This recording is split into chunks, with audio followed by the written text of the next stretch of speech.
Hello, it is a rainy Thursday evening, and I'm gonna attempt to do episode 2 of this podcast. Hi, I'm Luna, my pronouns are she, her, and I'm yet to come up with a witty name for this, but we're going to talk about J.K. Rowling and her cursed tweet that she put out today, finally revealing that she is a t3rf. For anyone that is unsure what a t3rf is, that is trans exclusionary radical feminist. It gets bandied about a lot, but most of the people I know only really apply it to people that are fully transphobic, not to people that are, accidentally transphobic, accidentally say things that are stupid, that they might not think is going to be an issue, but in actual fact is. So most trans people have known that she's been like this for years. She's been liking a lot of transphobic articles and things on Twitter regularly, and a publicist always spins it as her being middle-aged and not understanding how technology works, how Twitter works, how, anything that apparently someone of her age can't quite work out how to do, which is bullshit. And that for me kind of ramped up when the second Fantastic Beasts movie came out, and there was the whole thing with Nagini being actually an Asian woman in disguise who's got this blood curse. I mean, the whole thing of Nagini is actually an Asian woman who's been feeding Hitler snake milk is a whole, thing in itself, which, let's just face it, the Harry Potter books weren't amazing. They had some very weird levels. But this one in particular that she wrote for Fantastic Beasts 2 was that she turned into a snake because of a blood curse, and it was a blood curse that was only passed down to women, and it was a very dog whistly, bioessentialisty kind of thing. And Caitlin Burns wrote a great article for Medium around that time, highlighting the articles and highlighting that and highlighting her other behaviour. And now she's finally tweeted, dress however you please, call yourself whatever you like, sleep with any consenting adult who'll have you. Interesting way of phrasing that. Live your best life in peace and security, but force women out of their jobs for stating that sex is real. Hashtag I stand with Maya. Hashtag this is not a drill. Yeah. So that's fucked. Let's do a quick breakdown of that. Dress however you like, call yourself whatever you like. That's very much coming from a place of, well, you can call yourself what you like, but are we going to believe you? Yeah, sleep with any consenting adult will have you. That's very much playing off the whole thing t3rfs have of, oh, but trans women just want to sleep with us and just want to get into women's spaces and sexually assault people. And it's like, no, Posey Parker, you're saying you don't want to fuck me and I don't want to fuck you. We're arguing not to have sex. Why are we arguing?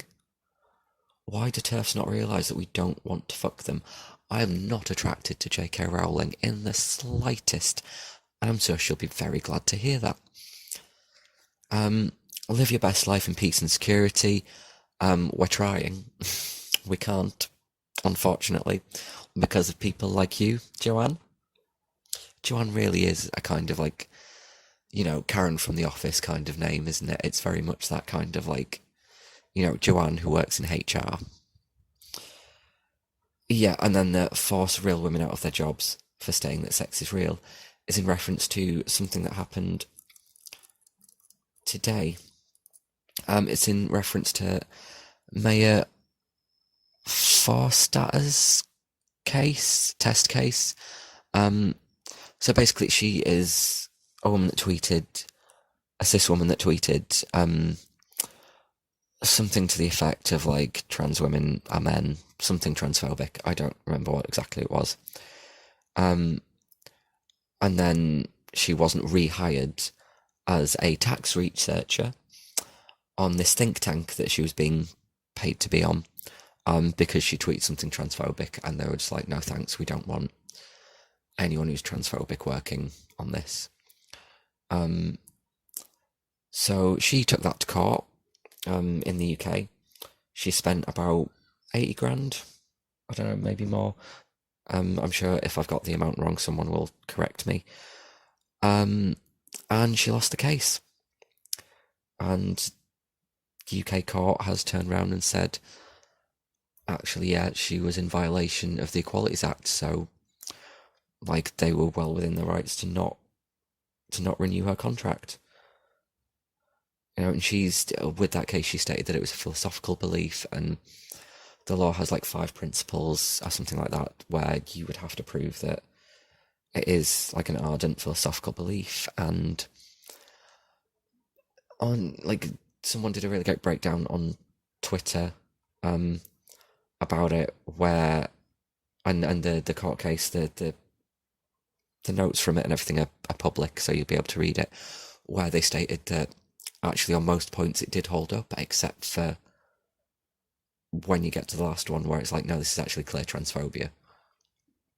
Like, and that's kind of scary, actually, that mostly it held up as a philosophical belief, except when the Equalities Act was brought up against it. Like, thank fuck that the Equalities Act exists and that the Tories haven't gotten rid of that yet, because that case could have very much gone her way. But luckily the UK court has gone, actually no, this was transphobic. This was trying to take away someone's basic human dignity. And they were well within their right to not renew her contract. They were well within their right to not want to hire a transphobe and put any trans people that would be working on that think tank in danger. I mean, also, she's a tax researcher, come on. Like, her whole thing was like, so I'm pretty sure the argument that this mayor has made against this as well was like, oh, she's now been put in economic distress and some sort of economic like turbulence, whatever the fuck she's actually called it. And it's like, you're a tax researcher on a think tank. Like, that, you're not under any economic distress if you're working within the tax sector. I don't know whether it's called a tax sector, we'll just call it that for now. Yeah, definitely not under any economic stress from that. Yeah. So anyway, back to J.K. Rowling, because for some reason I want to give her the time of day. Before we talk about her, though, let's remember Amanda Donaldson, who is J.K. Rowling's former assistant, who stole a fuck ton of her money to buy candles and pay her cat's vet bills. Also bought a Harris Tweed purse. Like, a true trans ally. Like, unfortunately she had to pay back £18,734. But the fact that she stole a fuck ton of money and just went and bought candles was beautiful. Beautiful that she spent that much in Yankee Candle. Here for it, we stan, Amanda. We stan. But you would, though, if you were J.K. Rowling's assistant. J.K. Rowling makes £142 a minute. Like, that's... I haven't sat and worked out how much that would be an hour and how much that would be, like, a day, but that gives you the kind of scope from, like, royalties, from book, movie, from merchandise, because she's gone to the George Lucas School of fucking merchandising. She has that shit ready. Like, and she's earning £142 a minute. Like, how much the fuck are Primark giving her for all the merch they're selling? And, like, the thing that really annoys me, though, is if she earns £142 a minute, why does she still dress like she's shopping at Matalan? Like, flaunt the fucking wealth, babes, come on. Like, if I was earning £142 a minute, I would be flaunting every penny of that. But instead, she's wanting to be the most tight-fisted bitch on the planet and still dress like she's shopping at Matalan. Like, not go out wearing Vivienne Westwood constantly. Don't have your fucking profile picture on Facebook as you in some, like, tiny sailor stripe knitted jumper that has been mass produced in Lithuania. Babes, like, come on. Like, fucking Joni said to me earlier, wealth is wasted on the rich. It truly fucking is. Like, and anyone that wants to go, but she gives so much money away. She gives so much money away to good causes. Like, she was the first author to be a billionaire, and she lost that status giving the money away. Has she really lost that status, though? If she makes 142 fucking pounds a minute, she has not lost her billionaire status. She might have lost it once, like, not having a plan for herself for that. But she guaranteed has that now. Like, now that Wizarding World TM is a major fucking franchise, like Harry Potter World. Like, yeah, she gives money away, she has Lumos, she has whatever, but, like, she has so much fucking money. And, like, so she has that quote, like, she was as poor as it was possible to be in modern Britain without being homeless, for her whole fucking rags to riches story. And, like, normally I'm here for a rags to riches story, we love it. Like, we love a bit of Only Fools and Horses.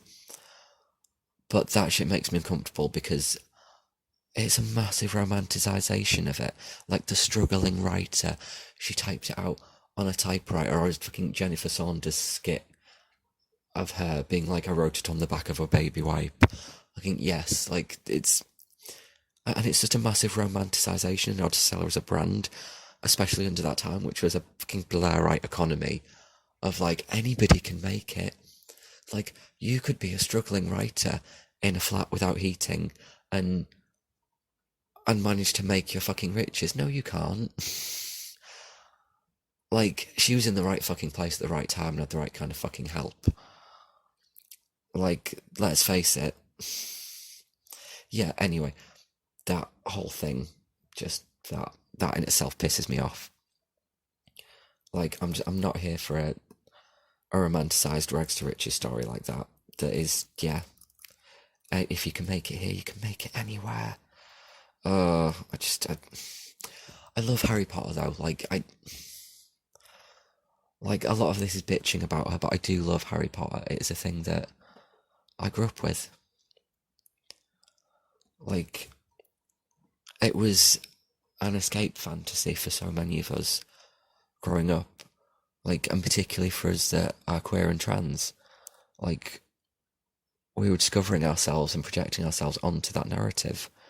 Like, imagine being part of an abusive family and that being your only lifeline. Like, and I identify with that not from the fucking, like, writing the Dursleys an incredibly middle-class fucking family. But, like, that behaviour of you being, like, made the black sheep and that escapist fantasy of suddenly something so fucking far out there comes to rescue you. Like, and, like, yeah, the abusive behaviour that the Dursleys show towards Harry is something I fucking identify with. Like, imagine growing up and coming of age alongside the books and the movies. Like, I grew up, I finally, like, I was at university. I managed to get into university, being the first one in my fucking family to be able to do that. Like, alongside those films finally finishing. Like, that was a massive fucking coming of age feeling right there. Like, and there's no way that's not gonna have an effect on you. Like, imagine having feelings that you can't put into words because you don't have the language. Like, I grew up in a very fucking working class family where we didn't have the language for a lot of things. We didn't talk about a lot of things. Like, we argued like fuck, but did we fuck have the language to be able to figure any of this out? Like, the language that I have now to be able to talk about my feelings, to be able to do this fucking podcast. Like, never had that at the time. So to be able to see things represented on a page or on the screen, it's a fucking allegory, of course, because you're never going to put it in the book. Like, you're never going to put in that Dumbledore was gay. Let's face it. But seeing all that kind of stuff and feeling represented by that, like, even transness, like, as complete fucking allegory, like, nowhere near actual transness, but me being able to go, I get these feelings, like, that was fucking massive.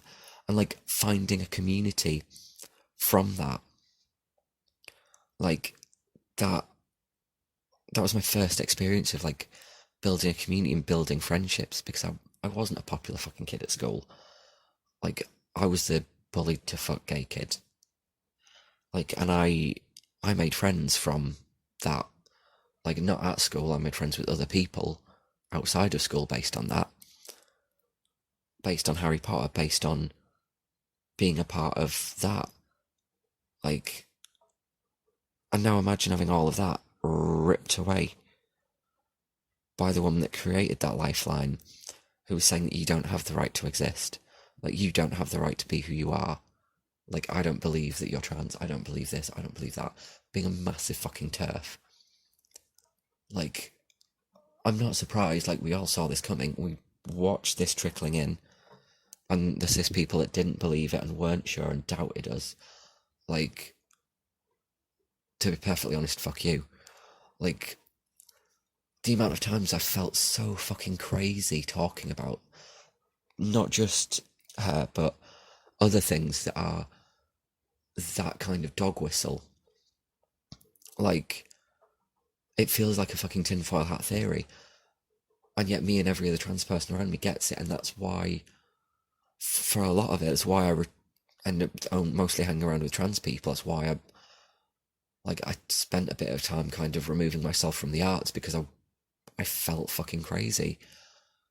Constantly going, oh, this is dog whistle shit. This is shit that you're not picking up on, because it's designed for other transphobic people to be able to see that.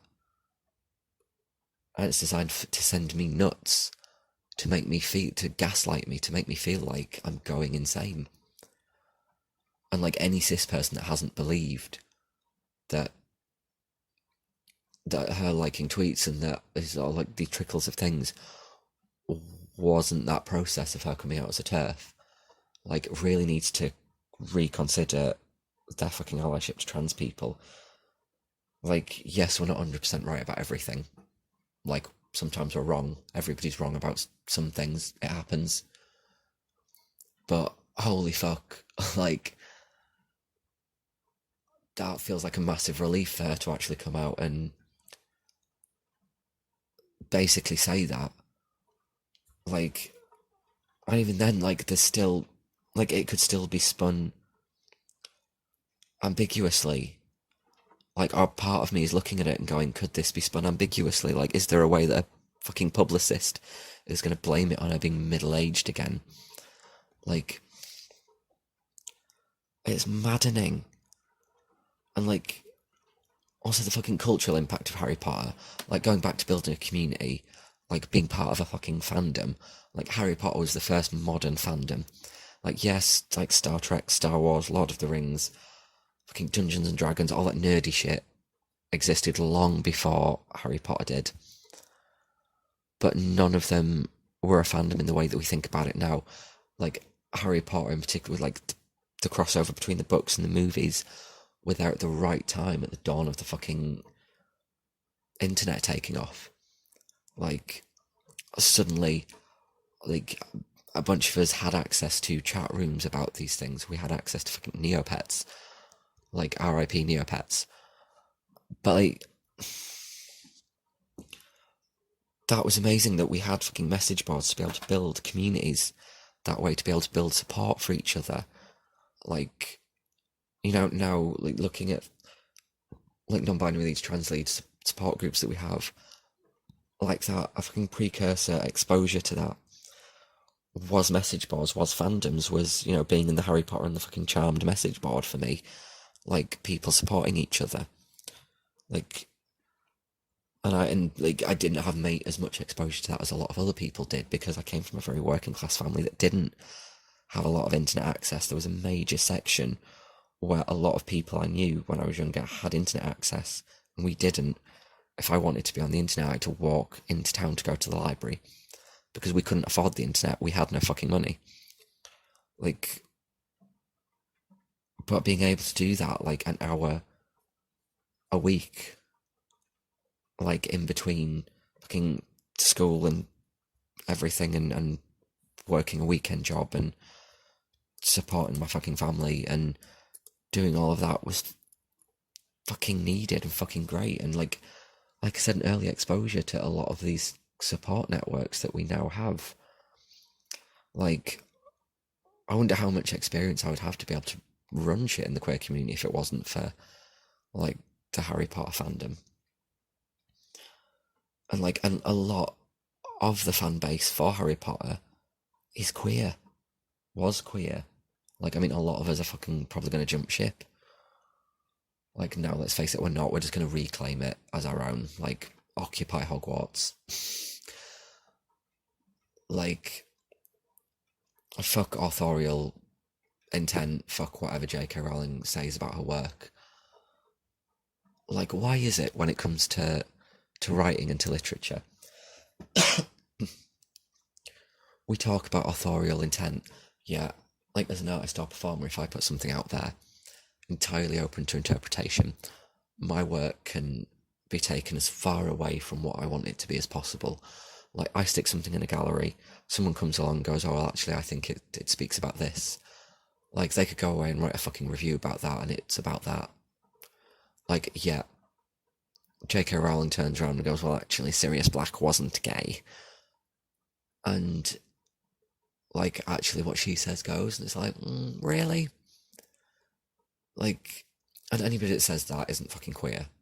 Like, doesn't understand the need for representation, doesn't understand how fucking, what a barren wasteland us feeling represented in media, in fantasy, in things like that is. Like, yeah, so fuck authorial intent. Like, bring back Tumblr, bring back the lovely section of Tumblr that has all the Harry Potter headcanons in, like, about how, like, Snape and McGonagall doing potions and transfiguration would, like, help younger trans people figure out the transition, like Flitwick doing charms to teach people vocal training, like, all these kinds of really lovely things that are really heartwarming that we've come up with that are 100% better than fucking Harry Potter and the Cursed Child. Like, I had to throw the script book away. I wasn't donating that to charity. Like, I haven't been to see it in London, but I got excited and I bought the script book and I thought, oh, this is going to be great. And it is the worst fanfic I've ever read. Holy fuck. Like, yeah. I should have recycled it, really. It should have gone to a better cause, but I just threw that fucker out. I was like, nope. Absolutely not. Like, when I was first coming to terms with being gay when I was younger, like, it was a huge, huge fucking support for me. Like I said, like, being able to see those feelings represented, like, even as major allegory, for me to be able to work up through that, you know, what we now call headcanon, was a massive support for me to be able to escape into that through an abusive family, through changing in ways that I didn't understand, was massive.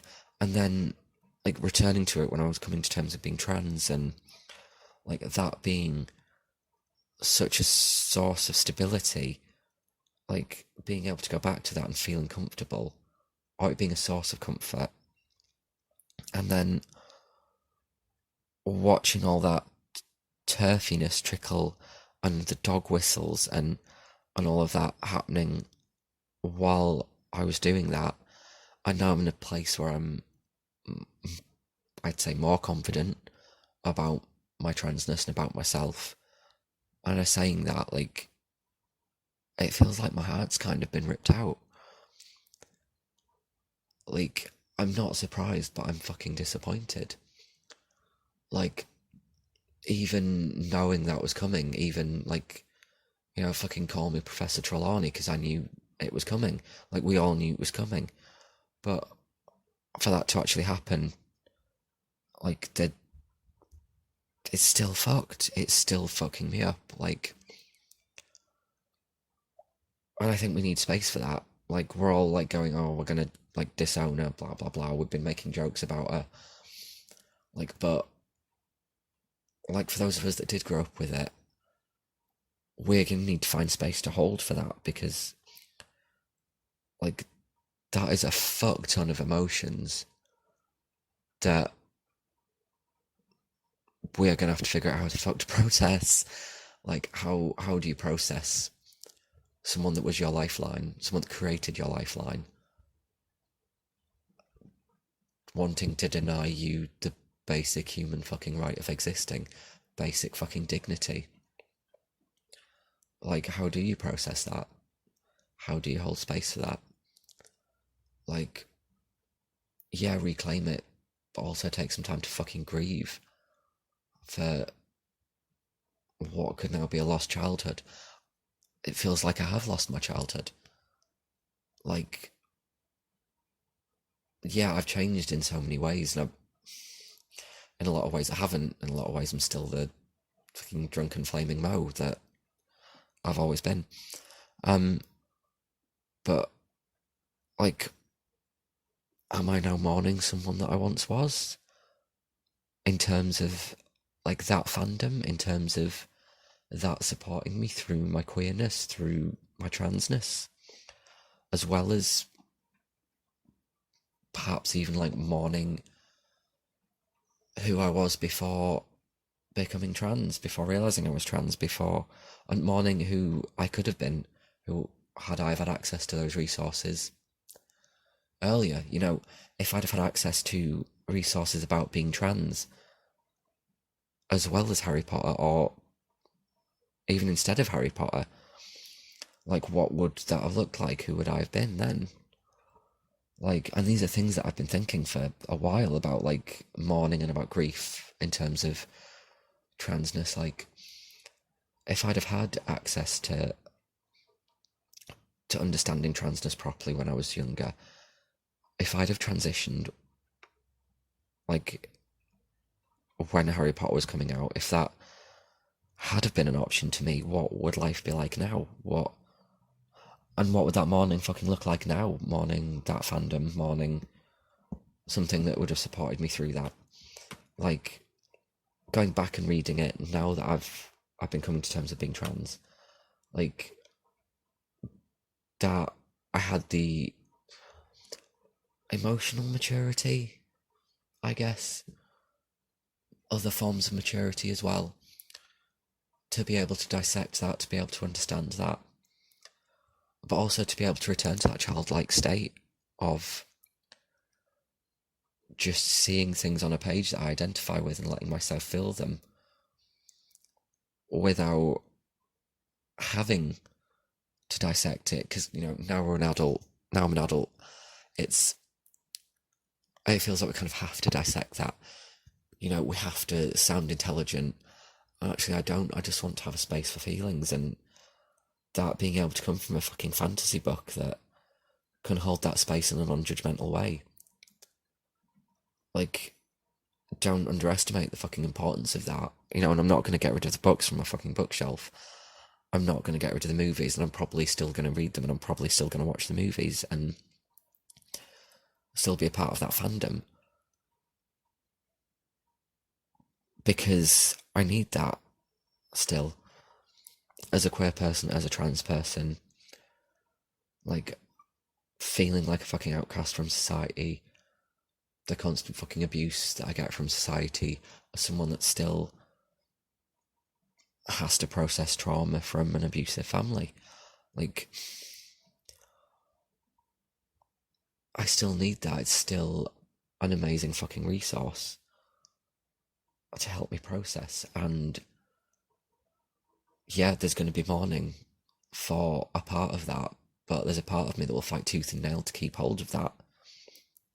Like, if other people want to throw it out and be like, oh, she's so problematic, like, yeah, she is.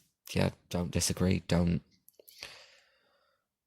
have anything to add to that. Yep, she's incredibly problematic, but also, like, you can still like things that are problematic. You can still consume media, consume content, consume things from people that are problematic. Yeah, I don't know what else to add to that, really.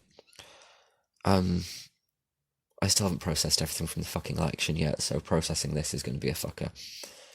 Like, so many amazing local things have happened that, honestly, like, all that shit from the election has just kind of been so far back that I haven't been able to figure it out. And, like, this whole thing with J.K. Rowling comes off the back of an amazing thing. Like, what I'm not 100% sure what this means for us. Like, a UK court taking a test case and saying, actually, what she was saying was transphobic, and therefore was against the Equalities Act, and therefore, like, she shouldn't have got her job back. Like, that could have massive fucking consequences for us in a good way. And, like, what is the effect of that going to be? We're going to have to wait and see what that looks like, especially in Tory fucking Britain. Like, never would have expected that to come out of this, like, so soon after the election, but great. Like, the law has actually fucking supported us. Fantastic. I'm happy with that. I will happily trade J.K. Rowling as the author of Harry Potter for some human fucking rights. Like, I've got the books, bought them ages ago. They can stay with me. Let's get rid of her. Let's trade her in for our basic fucking rights. I'm here for it. Like, she lives in a fucking castle in Scotland, I think. Don't quote me on that. She probably lives in a castle down south. She lives in a castle somewhere. I'm sure I saw that at some point. Anyway, she's a fucking billionaire.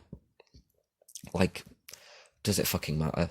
Like, none of, like, austerity, none of this is going to fucking affect her. Tory Britain isn't going to affect her. It's only going to make her more rich. Like, no matter how much money she gives to fucking charity, like, none of that's going to save her. Like, at the end of the day, she's still a fucking billionaire. She's still earning £142 a minute. Like, fuck it. Get rid of her. Trade her in for some basic fucking human rights. Yeah. That's all I have to say on that. Thanks for listening. Thanks for tuning in to episode 2. And see you when I do episode 3. Bye now.